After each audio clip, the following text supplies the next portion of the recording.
5000 œuvres dont 300 peintures, 1700 dessins et plus de 350 sculptures. Voilà quelques chiffres impressionnants qui donnent une idée de l'ampleur et de la variété des collections du musée Picasso à Paris.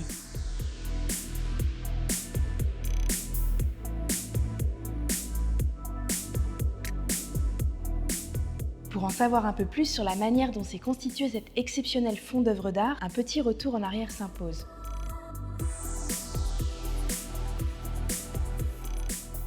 À la mort de Pablo Picasso, en 1973, ses héritiers décident d'utiliser un dispositif fiscal mis au point quelques années plus tôt par le ministre de la Culture André Malraux, la dation. Celui-ci avait d'ailleurs justement été créé en prévision de la succession Picasso et existe toujours aujourd'hui. Il permet aux héritiers de s'acquitter des droits de succession grâce à des œuvres d'art. Et pour l'État français, c'est l'occasion d'enrichir les collections publiques françaises, alors très pauvres en œuvres de Picasso. Près de 6 années sont nécessaires pour mettre en place cette dation historique. Pourquoi cela a-t-il pris autant de temps ? Tout d'abord parce qu'il faut faire l'inventaire de toutes les œuvres créées par Picasso. Ensuite, parce que les héritiers acceptent que l'État sélectionne les œuvres qui feront l'objet de la dation en prévision de la création d'un musée Picasso.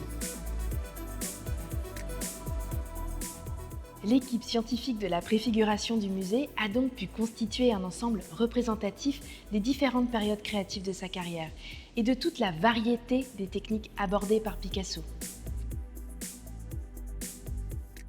C'est ce que met en avant l'accrochage du moment, dont la scénographie a été créée par le designer Paul Smith.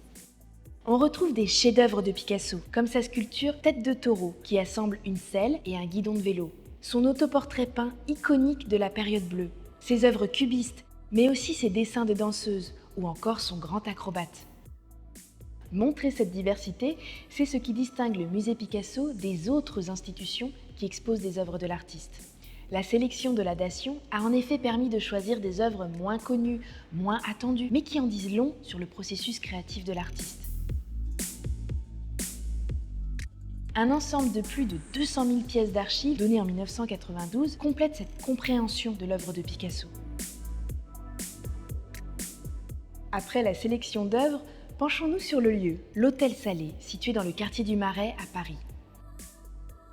Dès l'origine du projet, l'État et les héritiers s'accordent sur le choix de ce bâtiment historique plutôt que de construire un nouvel édifice. L'Hôtel Salé, qui appartient à la ville de Paris, était alors vacant. Contre un loyer symbolique, l'État français prend possession du lieu, le restaure et le transforme en un musée capable de conserver et d'exposer des œuvres d'art. Pourquoi ce nom de Salé ? Il se trouve que cet hôtel particulier du XVIIe siècle a appartenu à Pierre Aubert de Fontenay. Ce dernier était percepteur de la gabelle, un ancien impôt sur le sel. C'était un homme qui avait les moyens de construire cette luxueuse résidence au décor somptueux, dont certains sont classés comme l'impressionnant escalier d'honneur ou le salon Jupiter.